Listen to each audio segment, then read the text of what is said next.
August 1943. Deep in the Pacific jungle, the heat is suffocating. American infantry move forward with empty canteens and no rations left. Days without food. Hours without water. Yet the line never slows. No voices rise in complaint. Japanese defenders wait for exhaustion to break them, but it never does. What they witness instead changes how this war is fought. Stay with us, and subscribe, for real World War II stories, told exactly as they happened.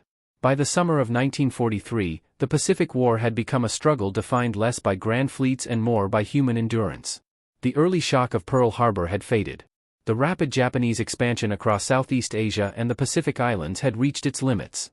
Now the conflict had settled into something slower, harsher, and far more personal.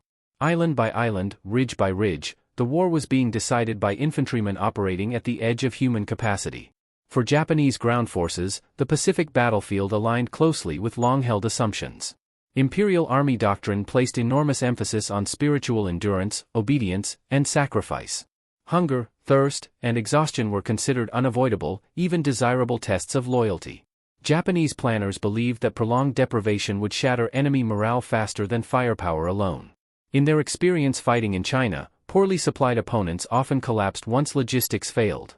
This belief shaped how Japanese infantry expected the Americans to behave. The environment seemed to support that assumption. The Pacific theater was brutally unforgiving.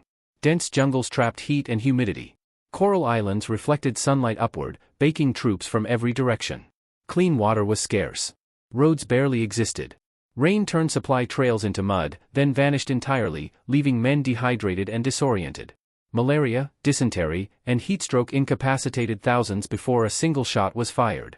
On many islands, resupply depended on weather, naval control, and fragile beachheads that could be cut off overnight. Japanese commanders believed these conditions would do much of the work for them. If American units were isolated, if supply ships were delayed, if water points were shelled or poisoned, then the enemy advance would stall on its own. From the Japanese perspective, this was not optimism, it was precedent. Armies without food and water did not attack. They complained. They hesitated. They broke. But this assumption misunderstood the nature of the American force now arriving in the Pacific. By 1943, U.S. ground forces were no longer an untested army. They were the product of 2 years of rapid institutional learning. Early failures in North Africa and initial chaos in the Philippines had reshaped American thinking. Training programs were rewritten. Officer selection became more rigorous. Logistics was no longer treated as a background function but as a core combat weapon.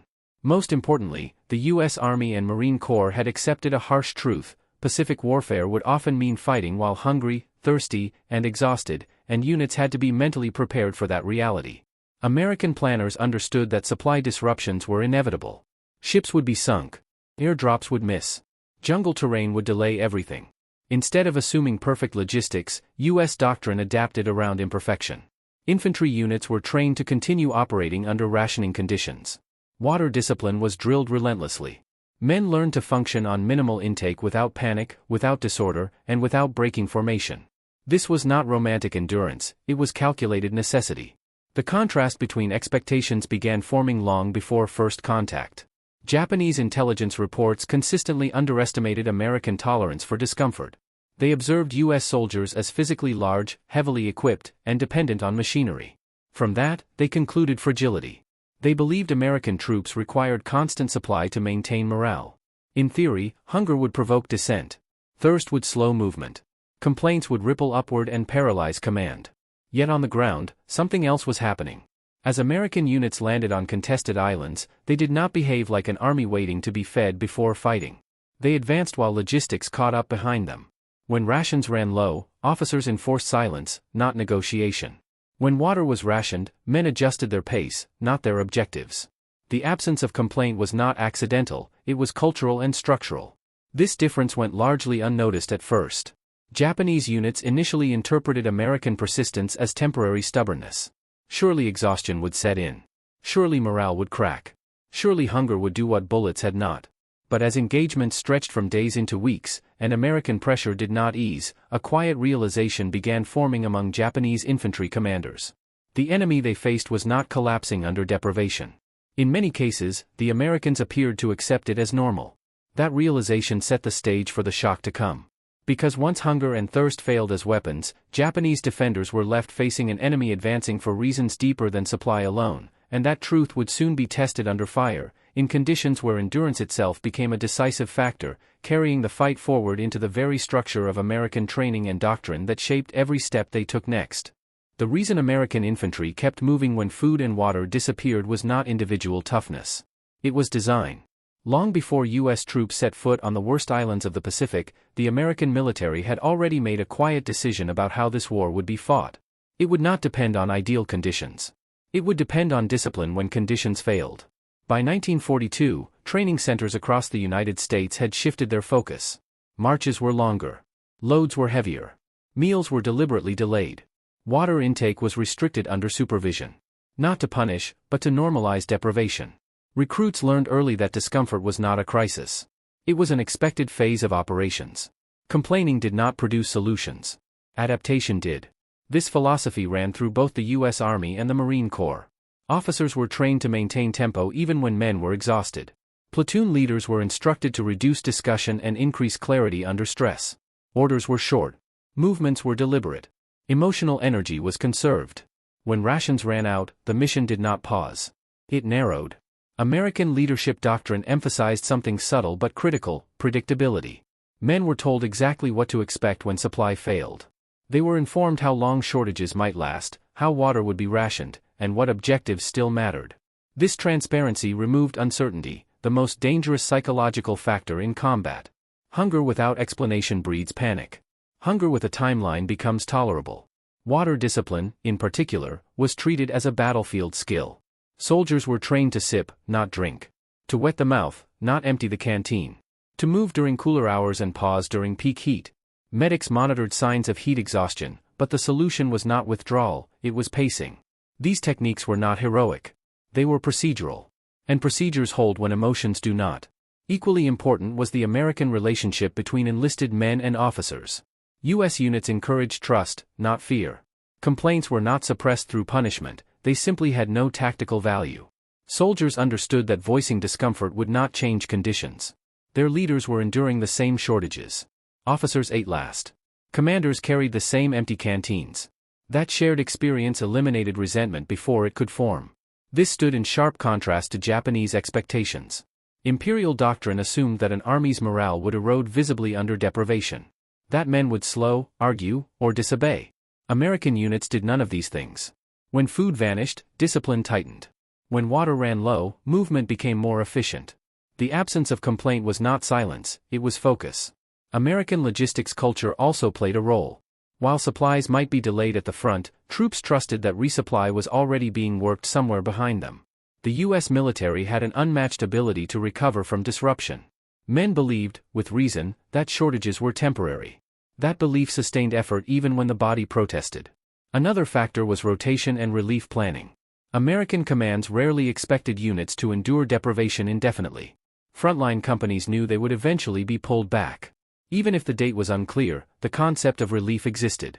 Japanese units often fought without that expectation. Ironically, this made American troops more willing to endure short-term hardship, because it had an endpoint. Perhaps most importantly, American training stripped suffering of meaning.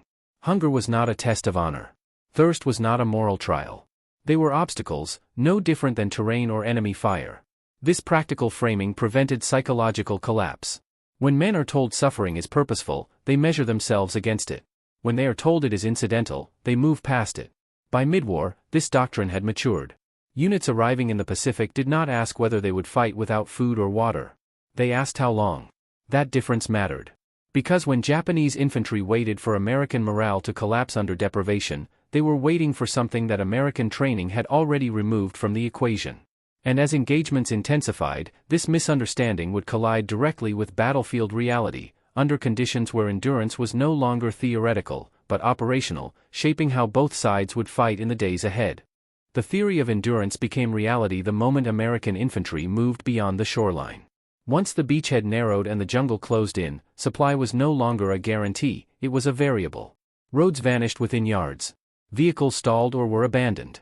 Pack animals failed in heat and mud. What followed was a kind of warfare where the body became another system to manage, no different from ammunition or time.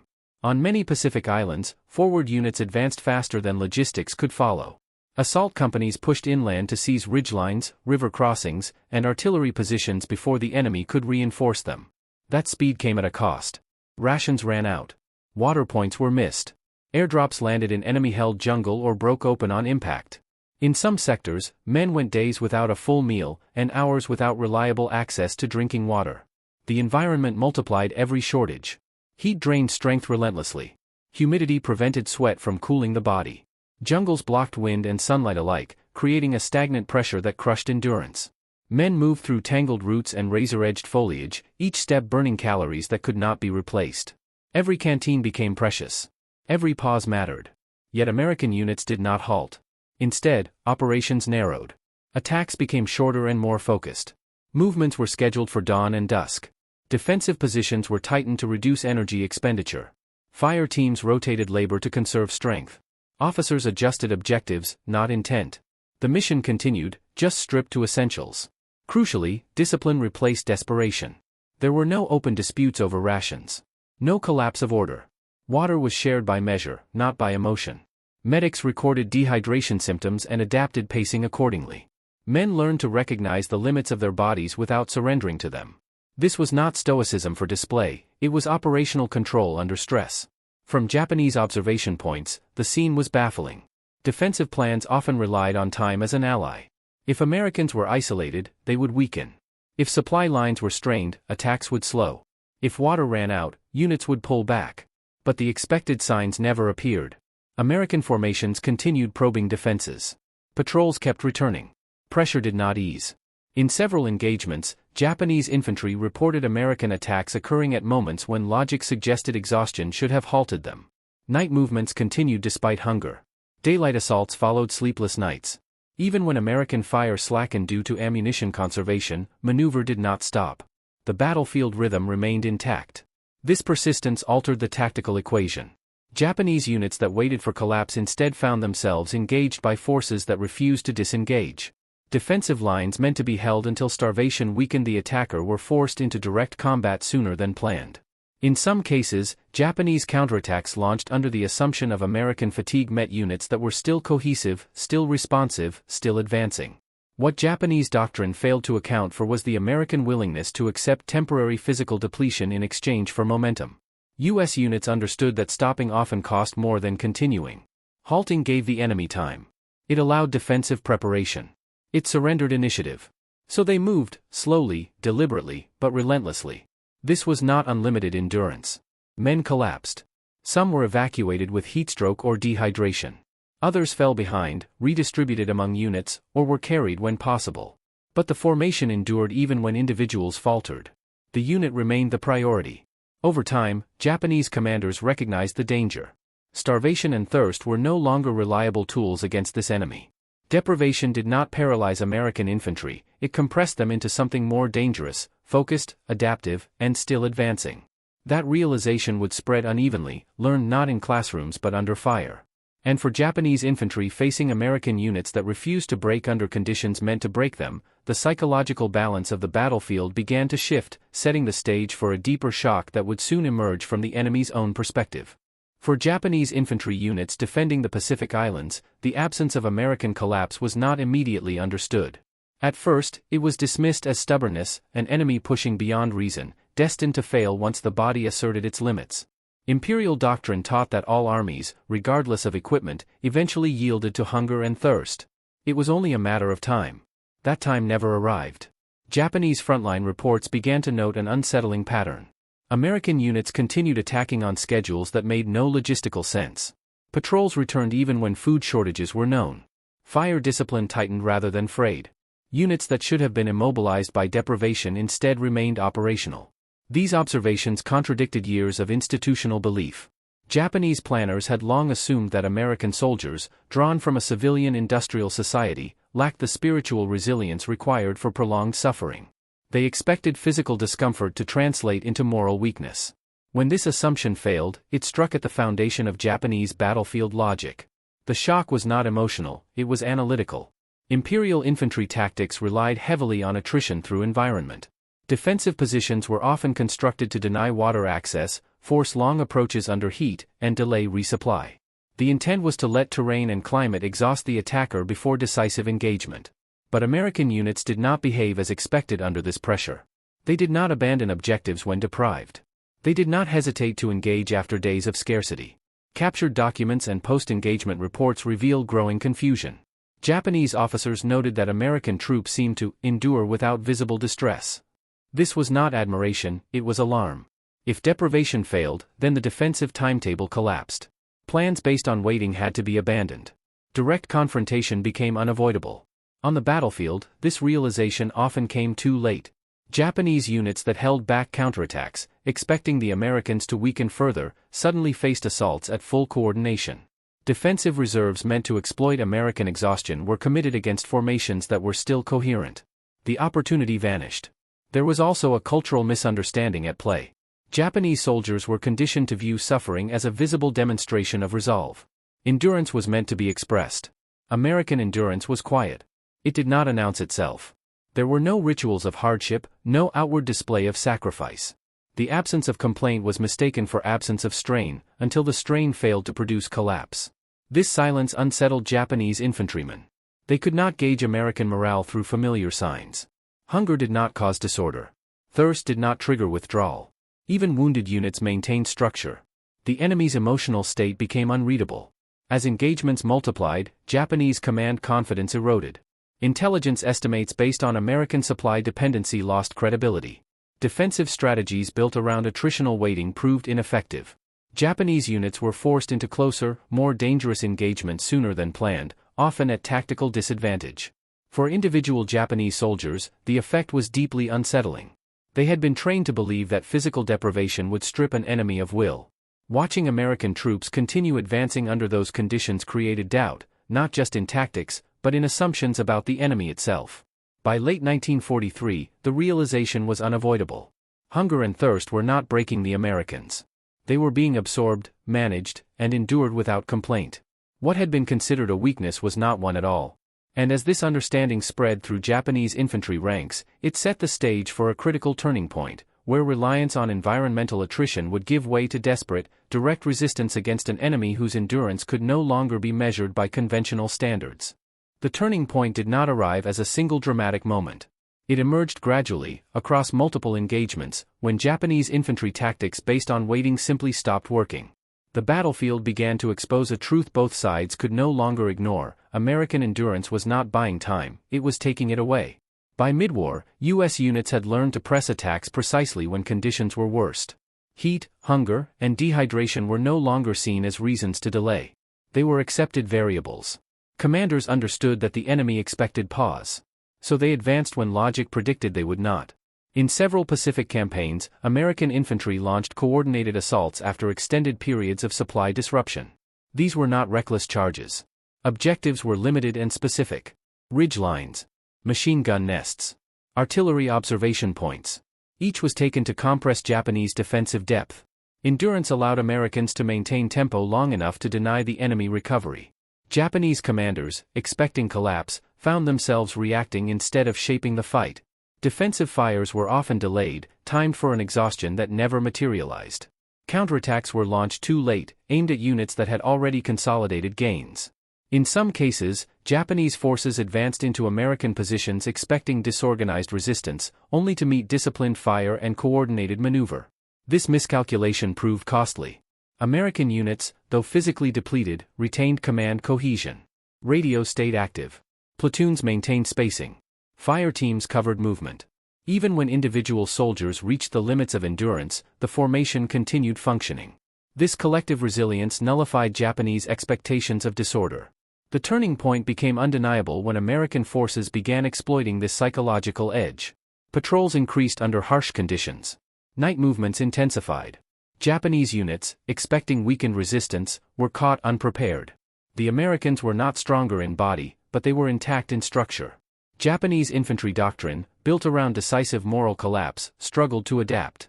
Without visible signs of American breakdown, commanders could not identify the moment to strike. Waiting too long meant losing ground. Attacking too early meant facing an enemy still capable of defense.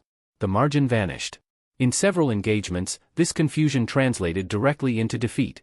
Defensive lines meant to hold until deprivation took effect were overrun. Positions assumed to be safe due to water denial were breached. The Americans did not need to be well-fed, they needed to keep moving. And they did. What made this turning point decisive was its permanence. Once Japanese units recognized that hunger and thirst would not halt the enemy, there was no easy adjustment. They could not suddenly reverse environmental conditions. They could not regain lost time. Their core assumption had failed. American commanders, meanwhile, internalized the lesson quickly. Endurance was not just survival, it was leverage. Every hour an undersupplied unit remained operational increased pressure on Japanese defenses. Every attack launched despite hardship amplified psychological dominance. The enemy was forced to confront an opponent who would not disengage on expected terms. This shift reshaped the operational balance. Battles accelerated. Japanese fallback positions were reached sooner than planned. Defensive depth shrank. The initiative passed decisively to American forces. By the time Japanese infantry fully accepted this reality, the war had already moved beyond their preferred methods. Deprivation had lost its power as a weapon. Endurance had become one. And as the fighting continued, the consequences of that realization would extend far beyond individual engagements, reshaping strategy, morale, and the outcome of the Pacific War itself in ways that would become unmistakable in the aftermath that followed. The aftermath of this shift was not marked by a single defeat, but by a steady unraveling of Japanese defensive confidence across the Pacific. Once it became clear that deprivation would not stop American infantry, the strategic balance tilted in a way that could not be easily corrected.